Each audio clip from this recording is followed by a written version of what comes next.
Welcome to TGV Cinemas. Let us take you to the movies.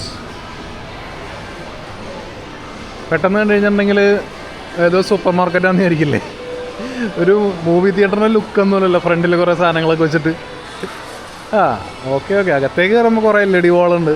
കൊള്ളാം, സംഭവം കൊള്ളാം, അകത്തേക്ക് കൊള്ളാം.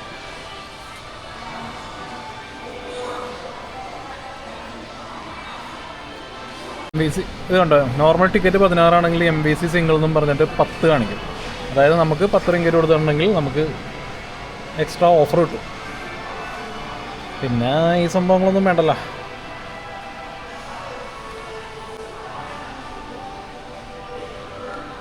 തീരെ കഴിയാം.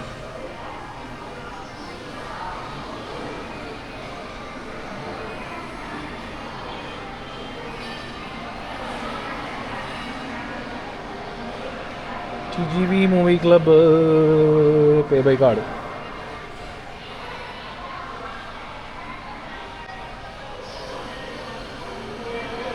ചുമ്മാല്ല, OTP ഒക്കെ ചോദിക്കുന്നുണ്ടോ? 408210 408210.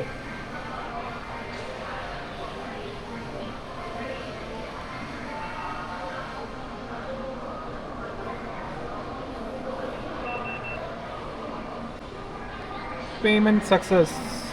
RM10. ആക്ച്വലി ഈ ഒരു സംഭവം കാണിക്കാൻ വേണ്ടിയിട്ടാണ്. നേരത്തെ IMAXന് ടിക്കറ്റ് എടുത്തപ്പോഴേക്കും ഈ സംഭവം ഷൂട്ട് ചെയ്യാൻ വേണ്ടി മറന്നുപോയി. അപ്പോൾ ഈ സംഭവം കാണിക്കാൻ വേണ്ടി വീണ്ടും ഷൂട്ട് ചെയ്തതാണ്. പിന്നെ കുഴപ്പമില്ല, ജാക്കി ചാൻ്റെ പടമല്ല. ജാക്കി ചാൻ്റെ പടം അത് ഞാൻ ഏതോ ഒരാളുടെ റിവ്യൂ ഫേസ്ബുക്കിൽ ഞാൻ കണ്ടിരുന്നു. അപ്പോൾ അത് കണ്ടപ്പോൾ തന്നെ എനിക്ക് ഈ പടം കൊള്ളാലോ, നല്ല റിവ്യൂ ഉള്ളൂ, ഇന്ത്യയിൽ റിലീസില്ല, എന്നാൽ പിന്നെ കണ്ടാൽ കൊള്ളാം എന്നൊക്കെ ഉള്ള രീതിയിൽ. അതായത് ഒരു ഇത്രയും ഏജ്ഡ് ആയിട്ടുള്ള ഒരു ലെജൻഡറി ആയിട്ടുള്ള ഒരാൾക്ക് ചെയ്യാൻ പറ്റിയ, നമ്മുടെ ലാലേട്ടനൊക്കെ ചെയ്യാൻ പറ്റിയ പോലത്തെ ഒരു കിടിലൻ ക്യാരക്ടറുള്ളൊരു പടമാണ് ഈ ജാക്കി ചാൻ ചെയ്തേക്കണം. അങ്ങനെയൊക്കെ പറഞ്ഞൊരു ആക്ഷൻ പടമാണിത്. അപ്പം അങ്ങനെ പറഞ്ഞപ്പോൾ ഒരു ക്യൂരിയോസിറ്റി ഉണ്ടായിരുന്നു. അപ്പോൾ ഏതായാലും ആ പടം കൂടി ഏതെങ്കിലും കണ്ടേക്കാം. മലേഷ്യയിൽ വന്നിട്ട് നമ്മുടെ ഇന്ത്യയിൽ റിലീസാവാത്തൊരു പടമാണല്ലോ. അപ്പോൾ ഇവിടുത്തെ ഒരു പടം കണ്ടത് എന്തായാലും ട്രോൺ 2 പ്രാവശ്യം കണ്ടു. ഇനി പെനാങ്ങിലൊരു IMAX ഉണ്ട്, ചിലപ്പോൾ വീണ്ടും ട്രോൺ കാണേണ്ടി വരും. അപ്പോൾ പിന്നെ ഒരു വെറൈറ്റിക്ക് ഈ പടം കണ്ടിരിക്കാമല്ലോ. സത്യം പറഞ്ഞിട്ടുണ്ടെങ്കിൽ ഈ പടം കണ്ടിറങ്ങിയപ്പോൾ എനിക്ക് തോന്നിയെന്ന് വെച്ചിട്ടുണ്ടെങ്കിൽ നമ്മുടെ ഇൻഡസ്ട്രിയിലുള്ള 2 ലെജൻസ്, നമ്മുടെ മമ്മൂക്ക, ലാലേട്ടൻ, അവരെപ്പോഴെങ്കിലുമൊക്കെ ഒരു പടത്തിന് വേണ്ടി ഒന്നിക്കുകയാണെന്നുണ്ടെങ്കിൽ, പാട്രിയറ്റിന് വേണ്ടി ഒന്നിക്കുന്നുണ്ട് നമുക്കറിയാം. ഈ കഥ അതിന് പറ്റിയ കഥയാണ്. കാരണം എന്താണെന്ന് വെച്ചിട്ടുണ്ടെങ്കിൽ ഈ ഹോങ്കോങ്, ഈ ചൈനീസ് ഫിലിം ഇൻഡസ്ട്രിയിലെ 2 ലെജൻഡറി പെർഫോമറാണ്. ഒന്ന് ജാക്കി ചാൻ, പിന്നെ ഒന്ന് ടോണി ലെങ്. അപ്പോൾ ഈ ടോണി ലെങ്ങിനെ നമുക്ക് പരിചയമുണ്ടോ? അതായത് ഒരിടയ്ക്ക് ഈ കൊറോണ സമയത്തൊക്കെ ഒരുപാട് ഇൻ്റർനാഷണൽ ഫിലിംസൊക്കെ കണ്ടതിൻ്റെ കൂട്ടത്തിൽ നിങ്ങൾ എലക്ഷൻ എന്ന് പറയുന്ന ജോണി ടോഡ് ഒരു പടം കണ്ടിട്ടുണ്ടെന്നുണ്ടെങ്കിൽ എലക്ഷനിലുള്ള ഹീറോയാണ്. പുള്ളി ഒരു അപാര ആക്ടറാണ്. അപ്പോൾ ഇതിനകത്ത് ദ ഷാഡോസ് എഡ്ജ് എന്ന് പറയുന്ന സിനിമ ആക്ച്വലി ഇതൊരു യഥാർത്ഥത്തിലൊരു വില്ലൻ്റെ കഥയാണ് എന്ന് പറയാം. കാര്യം എന്ന് വെച്ചിട്ടുണ്ടെന്നുണ്ടെങ്കിൽ ഇതിനകത്തുള്ള വില്ലൻ എന്ന് പറയുന്നത് മനസ്സിൽ നന്മയുള്ള അങ്ങനത്തെ ഒരു വില്ലനൊന്നും അല്ല, പക്ക ക്രിമിനൽ. പുള്ളിയുടെ കഴിവിനെ കുറിച്ച് പുള്ളിക്ക് ഒരു ബോധ്യമുണ്ട്, എന്തൊക്കെ പുള്ളിക്ക് ചെയ്യാൻ പറ്റും. പുള്ളി ജയിക്കാൻ വേണ്ടി പുള്ളി എന്തും ചെയ്യും, ആ രീതിയിലുള്ളതാണ്. അതുകൊണ്ട് തന്നെ വർഷങ്ങളായിട്ട് മക്കാവോ പോലീസിന് ഈ പുള്ളിനെ പിടിക്കാൻ പറ്റിയിട്ടില്ല. പുള്ളിയുടെ ഒരു ഫോട്ടോ പോലും കിട്ടിയിട്ടില്ല. അതുപോലത്തെ ഒരു പക്ക ക്രിമിനൽ. പക്ഷേ പുള്ളിയുടെ കയ്യിൽ നിന്നുള്ള ചെറിയൊരു മിസ്റ്റേക്ക് കൊണ്ട് പുള്ളിയുടെ ഫോട്ടോ ലീക്കാവുന്നു. അപ്പോൾ ഇത് പുള്ളി തന്നെയാണ് എന്ന് അറിയാൻ വേണ്ടിയിട്ട്, അതായത് പുള്ളിയുടെ റിയൽ ലൈഫിലുള്ള ആ ഒരു ഐഡൻറ്റിറ്റി എന്ന് പറയുന്നത് വേറൊരു ഐഡൻറ്റിറ്റിയാണ്. അപ്പോൾ ഇത് തന്നെയാണെന്ന് ഉറപ്പിക്കാൻ വേണ്ടി പോലീസുകാരൊരു പഴയ റിട്ടയർഡ് ആയിട്ടുള്ള ഒരു സർവൈലൻസ് ഒക്കെ ചെയ്തുകൊണ്ടിരുന്ന ഒരു പോലീസുകാരനെ കൊണ്ടിരുന്നു. അതാണ് ജാക്കി ചാൻ്റെ ക്യാരക്ടർ. പുള്ളിക്കാരെന്ന് വെച്ചിട്ടുണ്ടെങ്കിൽ പുതിയ രീതിയിലുള്ള ടെക്നോളജീസോ അല്ലെങ്കിൽ കാര്യങ്ങളൊന്നും പുള്ളി യൂസ് ചെയ്യില്ല. പുള്ളി ആ പഴയ രീതിയിൽ തന്നെയാണ് ചെയ്യുള്ളൂ. അപ്പോൾ ഇവർ രണ്ടുപേരും തമ്മിലുള്ള ഈ ഷാഡോ എന്ന് പറയുന്ന ഈ ടോണി ലൂങ്ങിൻ്റെ ക്യാരക്ടറും പിന്നെ ഈ പോലീസുകാരെന്ന് വെച്ചിട്ടുണ്ടെങ്കിൽ ഒരു എലീറ്റ് ടീം ഉണ്ടാക്കുകയാണ് പുള്ളി സർവൈലൻസിന് വേണ്ടി, ഈ ഷാഡോനെ കണ്ടെത്താൻ വേണ്ടി. അങ്ങനെ 2 ഗ്രൂപ്പാണ് ആക്ച്വലി. അതായത് ഒന്ന് ജാക്കി ചാൻ്റെ ആ ഒരു നേതൃത്വത്തിലുള്ള ഒരു പോലീസിൻ്റെ ഒരു എലീറ്റ് ഗ്യാങ്, മറ്റേത് ഷാഡോയുടെ കൂടെ പുള്ളിക്കാരനെ എടുത്തു വളർത്തുന്ന കുറച്ച് ചെറുപ്പക്കാരുണ്ട്. അപ്പോൾ ഈ ഒരു 2 ഗ്യാങ് തമ്മിലുള്ള ഒരു ക്യാറ്റ് ആൻഡ് മൗസ് ഗെയിം എന്നുണ്ട്. പിന്നെ അതിൻ്റെ ഇടയിൽ തന്നെ ബിട്രയൽ തുടങ്ങിയ കാര്യങ്ങൾ, ഇങ്ങനെയുള്ള സംഭവങ്ങളൊക്കെയാണ് വരുന്നത്. പടത്തിൻ്റെ തുടക്കം എന്ന് പറയുന്നത് മക്കാവോ ടവറിൽ വെച്ചിട്ടുള്ള ഒരു ചേസിങ് സീനുണ്ട്. നല്ല രസമായിട്ടാണ് ഇതിനകത്ത് ആക്ഷൻ സംഭവങ്ങളൊക്കെ കോറിയോഗ്രാഫ് ചെയ്തിരിക്കുന്നത്. പിന്നെ പടത്തിലെ ഇമോഷണൽ കോർ എന്ന് പറയുന്നത് ജാക്കി ചാനും പിന്നെ ഇതിനകത്തൊരു ലീഡ് ഹീറോയിൻ വരുന്നുണ്ട്, ജാങ് സ്യൂഫങ്. എൻ്റെ പ്രൊണൗൺസിയേഷൻ കറക്റ്റാണെന്ന് അറിയില്ല.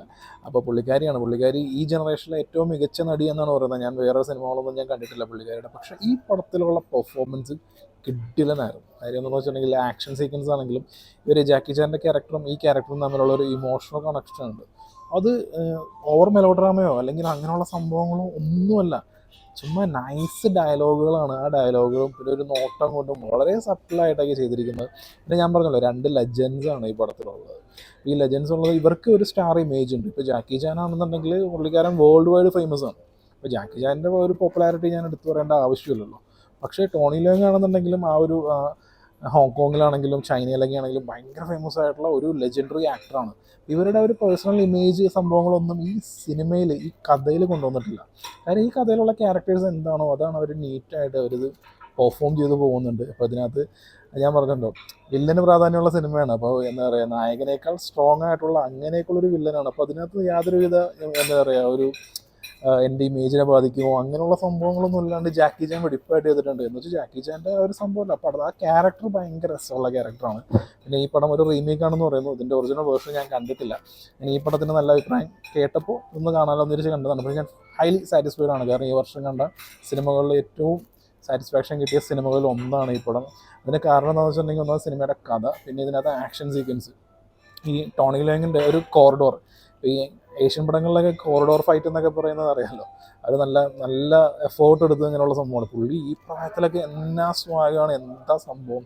പിന്നെ ഈ പറയുന്ന ഹീറോയിൻ പുള്ളിക്കാരിയുടെ ഫൈറ്റ് ആണെങ്കിലും ആ ഒരു ടീമിൻ്റെ വർക്ക്, ക്ലൈമാക്സ് പോർഷൻ ഒക്കെ എടുത്തിരിക്കുന്നത് ഗംഭീരമായിട്ടാണ്. പിന്നെ ഇത് ഈ ഫസ്റ്റ് പാർട്ട് എന്നുള്ള രീതിയിലാണ്, കാരണം ഇതിനൊരു കണ്ടിന്യൂഷൻ ഉണ്ട്. ആ കണ്ടിന്യൂഷനുള്ളൊരു ഹിൻ്റൊക്കെ തന്നിട്ടാണ് പടം അവസാനിക്കുന്നത്. ഇത് ഈ മാസം അവസാനം, അതായത് ഒക്ടോബർ അവസാനം ഇന്ത്യയിൽ റിലീസ് ആവുമെന്നാണ് പറയുന്നത്. ഇന്ത്യയിൽ ഒന്നെങ്കിൽ ഇംഗ്ലീഷ് ഡബിലോ അല്ലെങ്കിൽ ചിലപ്പം ഒറിജിനൽ ലാംഗ്വേജ് എന്ന് പറയുന്നത് മാൻഡറിൻ ആണ്. മാൻഡറിൻ വിത്ത് ഇംഗ്ലീഷ് സബ്ടൈറ്റിലോ അങ്ങനെ എന്തെങ്കിലുമൊക്കെ ആയിരിക്കും റിലീസ് ആവുന്നത്. അങ്ങനെ റിലീസ് ആവുകയാണെന്നുണ്ടെങ്കിൽ പടം കാണുക. കാരണം 2 വലിയ ആൾക്കാരുണ്ടെന്നും പറഞ്ഞിട്ട് അതിൻ്റേതായിട്ടുള്ള ഒരു ആക്ഷൻ ബോക്സും അങ്ങനെയൊന്നുമല്ല. അതിനകത്ത് ഈ ക്യാരക്ടേഴ്സ് എന്തൊക്കെയാണോ അതിൻ്റെ കോൺഫ്ലിക്റ്റ് എന്താണോ അത് വളരെ ഡീസൻ്റായിട്ട് എഡ്ജ് ഓഫ് ദ സീറ്റ് എന്നൊക്കെ പറയുന്ന പോലെ പല സീക്വൻസുകളൊക്കെ ഉള്ള ഒരു കിടിലം പടം. അപ്പോൾ ഇവിടെ റിലീസ് ആവുകയാണെന്നുണ്ടെങ്കിൽ നിങ്ങൾ ഉറപ്പായിട്ടും പോയി കാണുക, നിങ്ങൾക്ക് ഇഷ്ടപ്പെടും.